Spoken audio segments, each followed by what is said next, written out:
From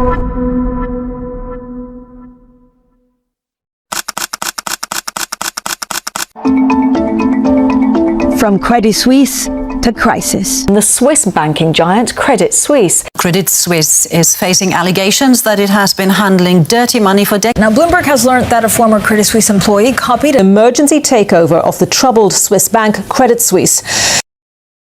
Halo, di sini kami dari kelompok 2 Praktikum Analisis Kredit dengan saya sendiri, Ardea. Halo, saya Anissa. Halo, saya Amalia. Pada video ini, kami akan menjelaskan terkait kegagalan manajemen kredit Credit Suisse dalam transaksinya bersama Archegos. Bank global ternama Credit Suisse kembali menjadi sorotan setelah transaksinya bersama hedge fund Archegos Capital Management yang menimbulkan kontroversi terkait kegagalan risiko kredit. Pertama-tama, mari kita tinjau bagaimana permasalahan ini dimulai.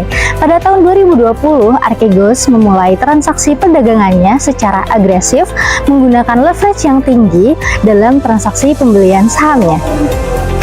Dukungan dari beberapa bank termasuk Credit Suisse memungkinkan Archegos untuk melaksanakan strategi ini. Namun seperti yang kita ketahui, risiko tersembunyi mulai muncul. Leverage tinggi yang digunakan Archegos meningkatkan exposure mereka terhadap fluktuasi harga saham. Dan ketika harga sahamnya anjlok, Archegos berisiko mengalami gagal bayar dengan Credit Suisse sebagai pemberi pinjaman yang akan menanggung kerugian besar. Kegagalan dalam memitigasi risiko ini dapat berujung kerugian besar bagi pihak terkait, menjadi pelajaran yang penting bagi industri keuangan agar lebih kritis terhadap pengelolaan risiko dan regulasi yang lebih efektif. Awalnya, investasi Archegos mengalami kenaikan harga yang signifikan untuk meningkatkan nilai posisi mereka. Namun, ketika harga saham mulai turun pada Maret 2021, Credit Suisse dan bank-bank lainnya mulai menarik diri dan meminta Archegos untuk menambah lebih banyak uang sebagai jaminan untuk posisi mereka yang merugi. Sayangnya, Archegos tidak mampu memenuhi permintaan margin call tersebut, sehingga memicu penjualan paksa saham oleh bank-bank tersebut, termasuk Credit Suisse. Penjualan ini kemudian memperburuk keadaan penurunan harga saham yang menyebabkan kerugian semakin besar. Tak hanya itu, dua direksi dari Bank Credit Suisse juga mengundurkan diri, dan Bank Credit Suisse didenda sebesar 200 juta dolar oleh regulator akibat dari kegagalan mereka dalam memantau exposure terhadap Archegos yang kurang cermat. Skandal ini menimbulkan kekhawatiran yang serius bagi stabilitas sistem keuangan, memicu diskusi terkait pentingnya pengawasan yang ketat terhadap leverage yang tinggi dan risiko-risiko terkait dengan penggunaan hedge fund. Kasus ini memunculkan sorotan atas beberapa jenis produk kredit yang terlibat, termasuk credit default swaps, total return swaps, repo facilities, dan margin loans. Credit default swaps atau CDS di sini digunakan oleh Archegos sebagai asuransi terhadap risiko penurunan nilai risiko, dan di sini Credit Suisse bertindak sebagai penjual CDS dengan tingkat exposure mencapai 1,5 miliar dolar. Total Return Swap (TRS) sebagai instrumen derivatif yang digunakan oleh Archegos untuk membeli saham tanpa deposit awal yang diwajibkan oleh regulasi dengan exposure mencapai 3,5 miliar dolar. Namun, kegagalan dalam mengelola risiko dan kurangnya regulasi pengawasan ini menjadi penyebab kegagalan kredit yang mencapai 5,5 miliar dolar. Repo facilities yang memungkinkan Archegos meminjam dana dari Credit Suisse dengan menggunakan aset sebagai jaminan juga terlibat dalam kasus kegagalan manajemen risiko. Kurangnya pelaporan, pengawasan, serta gagal mengatur margin juga menjadi faktor penentu dalam kegagalan ini. Sementara itu, margin loans digunakan oleh Archegos untuk membeli saham dengan pinjaman dari Credit Suisse. Total exposure Credit Suisse terhadap Archegos mencapai 5,5 miliar dolar, yang dimana 36% dibiayai oleh margin loans.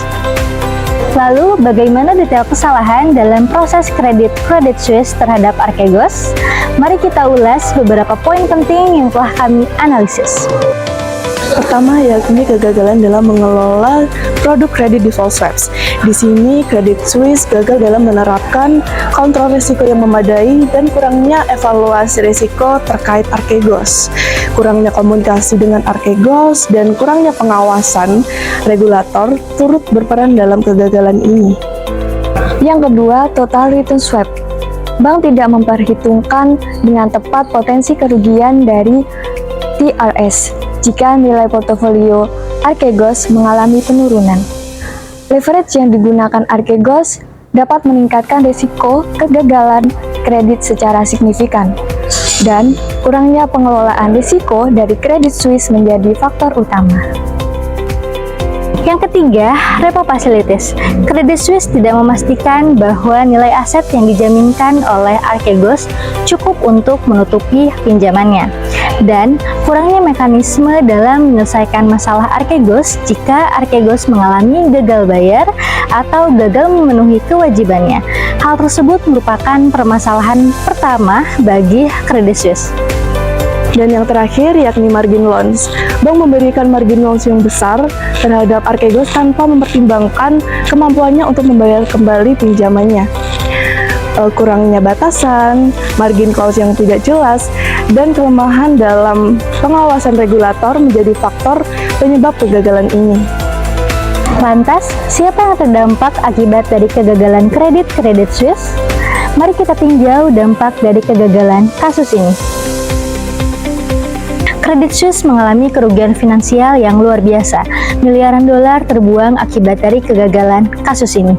Laba bank menurun tajam, bahkan CEO-nya pun mengundurkan diri.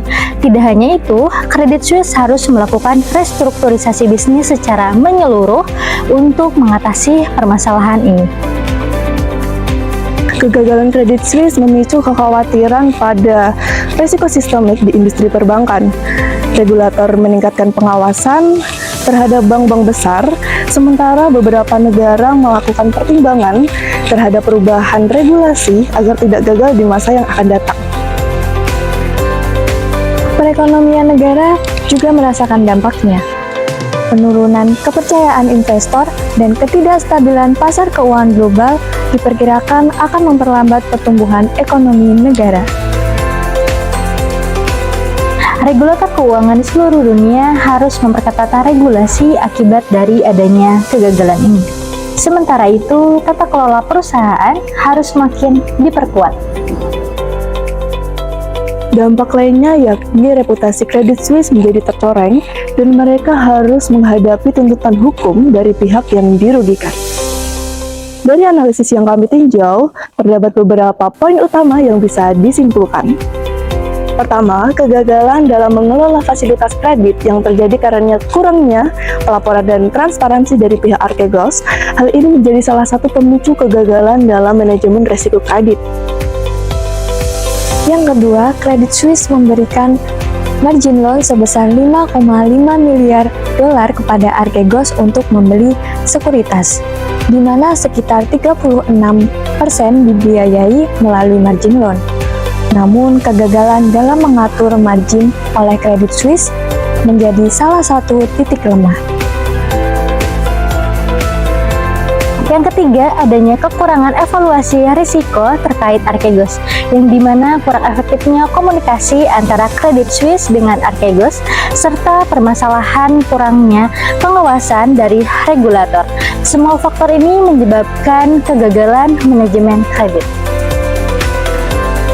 Credit Suisse tidak memperhitungkan potensi kerugian dari total return swaps apabila nilai portofolio Archegos menurun, tidak memiliki strategi exit yang jelas, dan tidak memiliki kontrol yang memadai terhadap exposure Archegos melalui TRS.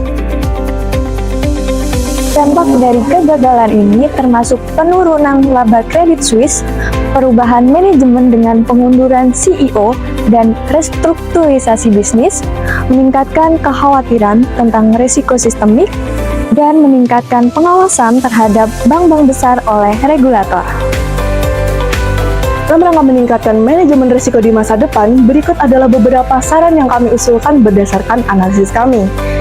Pertama, Credit Suisse perlu meningkatkan proses evaluasi risiko terkait mitra bisnisnya, termasuk melakukan analisis terhadap potensi risiko yang mungkin akan muncul dari hubungannya dengan berbagai pihak seperti Archegos.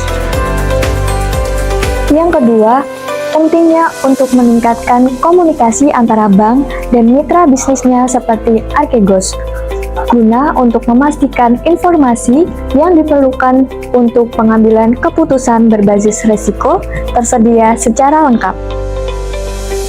Selanjutnya, Credit Suisse perlu bekerjasama dengan otoritas jasa keuangan atau regulator untuk memperkuat pengawasannya dalam kegiatan transaksi seperti TRS atau Total Return Swap dan Margin Loans.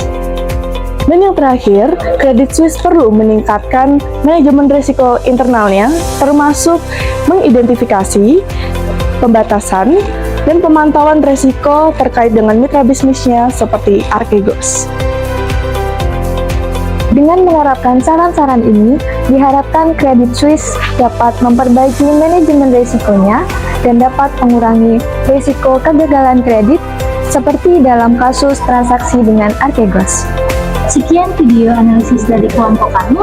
Mohon maaf apabila terdapat kesalahan. Terima kasih dan sampai jumpa.